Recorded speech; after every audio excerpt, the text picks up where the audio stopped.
اللہ تعالیٰ سورہ مائدہ میں فرماتے ہیں الیوم اکملت لکم دینکم واتممت علیکم نعمتی وردیت لکم الاسلام دینا. آج میں نے تمہارے لیے اپنا دین کامل کر دیا اور تم پر اپنی نعمت پوری کر دی اور تمہارے لیے اس بات کو پسند کر لیا کہ تمہارا دین اسلام. اللہ تعالیٰ نے اس قرآن میں ہر وہ چیز، ہر وہ عمل اور ہر وہ مسئلہ جو انسان کو اس زندگی میں درپیش ہو سکتا ہے، ہر چیز کا حل اس میں رکھتی ہے. اور جس کی مثال ہمیں قرآن میں نہیں ملتی یا کوئی بات ہمیں سمجھ میں نہیں آتی تو اللہ تعالیٰ نے احادیث میں ہمارے لیے علم کے خزانے چھپا کے رکھ دی. یہ دو ہی رستے ہیں سیدھے رستے پہ چلنے کے لیے ہدایت، کہ قرآن کھول کے پڑھو اور جانو.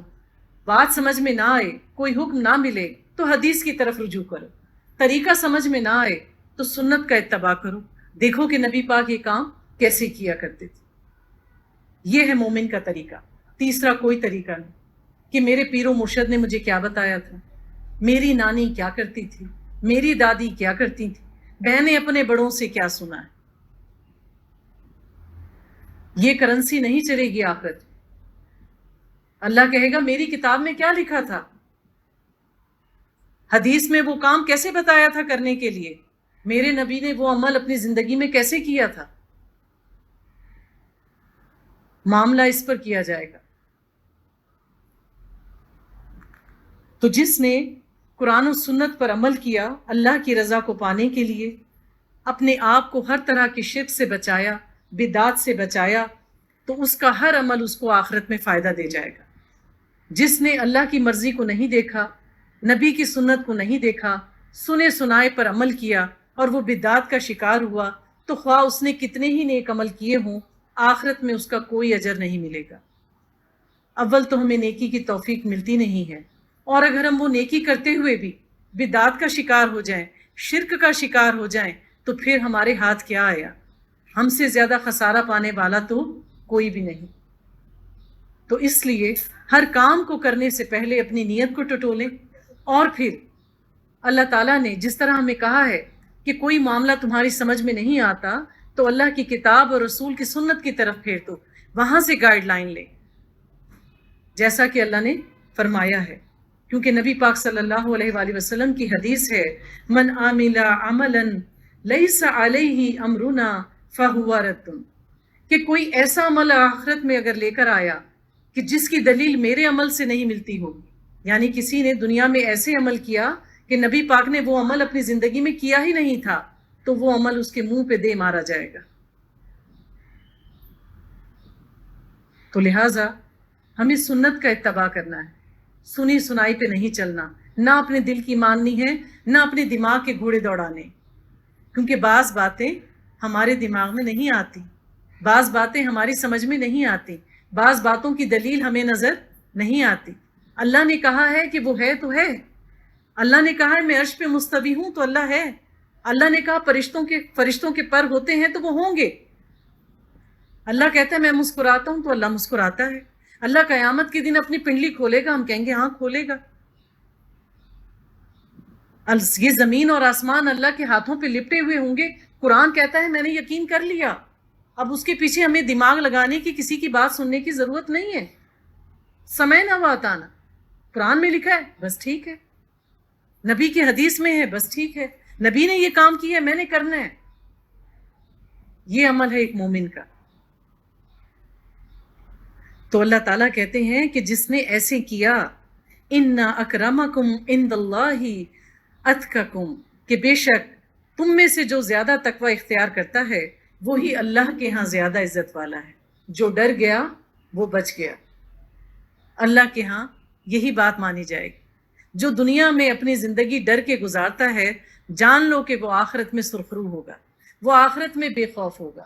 جو یہاں پہ بے خوف ہوتے ہیں کہ ہمیں کسی کا ڈر نہیں، ہمیں کوئی نہیں پکڑ سکتا، جان لو انہی کا نامہ اعمال بائیں ہاتھ میں دیا جائے گا اور وہی ذلت کے مارے اپنا چہرہ چھپا رہے ہوں. جو دنیا میں ڈر کے جیتا ہے آخرت میں وہی کامیاب ہوگا.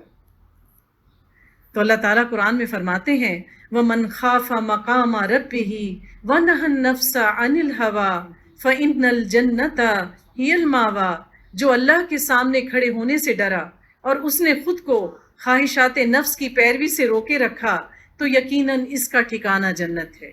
جو ہر وقت ڈرتا رہا کہ میں اپنے رب کو اس بات کا جواب کیسے دوں گا، مجھ سے غلطی ہو گئی، اب میرا کیا ہوگا، میں اپنے رب کو کیسے راضی کروں، ایسا کون سا کام کروں کہ میرا گناہ ختم ہو جائے، اور جس نے ہر کام پر اپنے نفس کو دبا کے رکھا۔ مجھے بہت پسند ہے کہ میں تیار ہو کے بال کھول کے شانے پہ اپنا دوپٹہ ڈال کے باہر نکلوں، دل چاہتا ہے، نفس اکساتا ہے، پر انسان کہے کہ نہیں، میرا رب کہتا ہے کہ نہیں۔ اے مومن عورتوں، اپنی چادریں اپنے چہروں پر جھکا لو، لٹکا لو، میرے رب کو یہ پسند نہیں ہے، میں تو یہ نہیں کر سکتی۔ اس نے اپنے نفس کو دبا لیا۔ اللہ کہتا ہے کہ ایسا لباس پہنو نہ غساق ہو نہ وساق ہو، نہ اتنا تنگ ہو کہ پہننے کے باوجود آپ کا جسم دکھائی دے، نہ اتنا چھنا ہوا ہو کہ لباس پہنا ہو پھر بھی جسم دکھے۔ دل تو چاہتا ہے، پر اللہ کی بندی کہتی ہے کہ نہیں، میرے رب کو یہ پسند نہیں، میں نہیں پہنتی۔ اس نے اپنے نفس کو دبایا۔ پھر ایک شخص ہے جو کہیں کام کرتا ہے، رشوت لینے کے بڑے موقع ہیں، کوئی بندہ آتا ہے، یہ کروڑوں لے لو، مقدمے کا فیصلہ میرے حق میں کر دو۔ نفس کہتا ہے وہ گھر جو 25 سال بعد بننا ہے آج ہی بن جائے گا، لے لوں۔ پھر اس کا تقویٰ کہتا ہے کہ نہیں، میرا رب مجھے آگ میں ڈالے گا، کوئی بات نہیں، مشکل تو آئے گی، یہ کام میں نے نہیں کرنا۔ روکا اپنے نفس کو، بہت مشکل کام تھا، بہت مشکل کام تھا، پر اللہ کے بندے نے کر لیا، کیونکہ اس کو پتا ہے کہ جنت بڑی خوبصورت ہے اور جہنم بہت برا ٹھکانہ ہے۔ وہ اللہ کی باتوں پر یقین کرتا ہے، وہ قرآن کو سمجھ کے پڑھتا ہے، اس کا ہاتھ اس چیز کی طرف نہیں جاتا۔ تو اللہ تعالیٰ فرماتے ہیں کہ مومن کی زندگی تو قید خانہ ہے، جیسے قیدی سادہ سا لباس پہنتا ہے، پسند کا لباس نہیں ملتا اس کو، جہاں رہ رہا ہوتا ہے وہ جگہ بھی اس کے حساب سے نہیں ہوتی، کھانا بھی اس کی پسند کا نہیں ملتا، آزادی بھی نہیں ہوتی، ایسا ہوتا ہے نا قیدی۔ تو مومن کی زندگی اس دنیا میں قید خانے جیسی ہے۔ مومن جنت میں آزاد ہوگا، جو چاہے گا کھائے گا، جیسے چاہے گا رہے گا، جو چاہے گا پہنے گا، جب چاہے گا اپنا محل تبدیل کروا لے گا۔ ایک ایک وقت میں 100 لباس ہوں گے، پیاز کے چھلکے سے ہلکے وزن کے، طوبہ درخت سے تیار کیے جائیں گے، اونچی مسندوں پر بیٹھیں گے، محلات ہوں گے فلوٹنگ، پانی کے اوپر تیرتے ہوئے محلات، اور غلمان ہوں گے، ان کو کوئی چیز بھی منہ سے مانگنی نہیں پڑے گی۔ یہاں کتنا ہی امیر شخص ہو، کوئی بھی بادشاہ ہو، اس کو ضرورت پڑتی ہے تو مانگتا ہے اپنے دربان سے، مجھے یہ چیز لا دو۔ اللہ تعالیٰ دلوں کے بھید جانتا ہے، جنتیوں کو ہر چیز بغیر مانگے ملے گی۔ اس کے دل میں خیال آئے گا میرا دل چاہتا ہے شراب طہور پیوں، اس کے دل میں خیال آئے گا سامنے پیش کر دی جائے گی، دل چاہ رہا ہے انگور کھاؤں، درخت آگے آگے جھک جائے گا اور وہ کھا لے گا۔ ایسی مہمانی کرے گا اللہ۔ بس تھوڑا سا وقت ہے دنیا کا جو انسان کو ضبط کر کے گزارنا ہے، جس نے یہ وقت گزار لیا بس پھر آگے خیر ہی خیر ہے۔ تو اللہ تعالیٰ فرماتے ہیں ان اللہ اشتری من المؤمنین انفسهم واموالهم بان لهم جنہ، اللہ تعالیٰ نے تو مومن کی زندگی اور اس کی جو جان ہے اور اس کا مال جنت کے بدلے خرید لی۔ مومن اپنا سودا کرتا ہے کہ اللہ میری جان بھی تیری، میرا مال بھی تیرا، میرا وقت بھی تیرا، میری خواہشات بھی تیری، بس تو مجھے جنت دے دینا۔ وہ تو اپنی سب چیز اللہ کے پاس گروی رکھ کے آتا ہے۔ تو ہمیں مسلمان کیوں کہا جاتا ہے؟ مسلمان کا لفظ نکلا ہے مسلم سے۔ مسلم عربی زبان میں اس اونٹنی کو کہتے ہیں جو ایک رسی سے بندھی ہوتی ہے اور اس کی رسی کا سرا اس کے مالک کے ہاتھ میں ہوتا ہے۔ وہ جہاں اونٹنی کو کہتا ہے بیٹھ جا، اونٹنی آرام سے بیٹھ جاتی ہے۔ جب وہ کہتا ہے اٹھ کے چل، چاہے اس کی تھکاوٹ اتری ہو یا نہ اتری ہو، وہ چل پڑتی ہے۔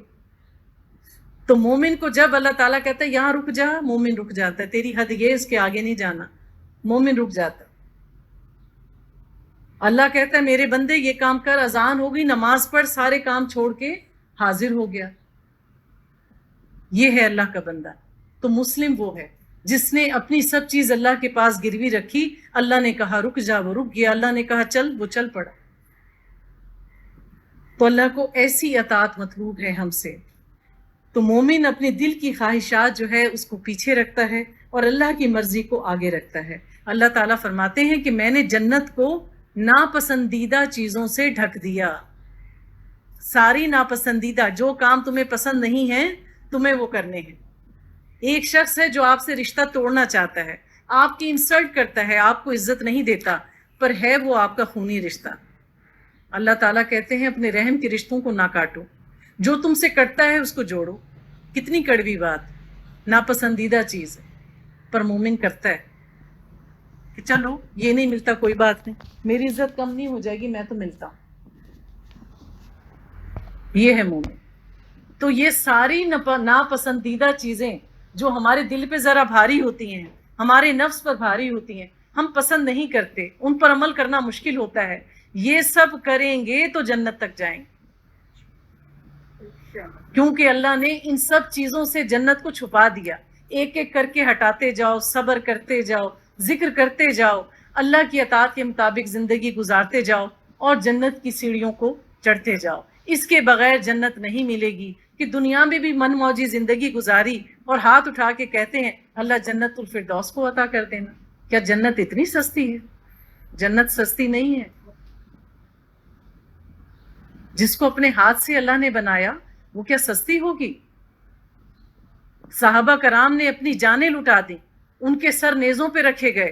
حضرت حمزہ رضی اللہ تعالیٰ عنہ ان کا کلیجہ چبایا گیا، ان کے جسم کا ایک ایک عضو کاٹا گیا، کان، آنکھ، ناک، منہ، ہاتھ، ان کا جگر چاک کیا گیا.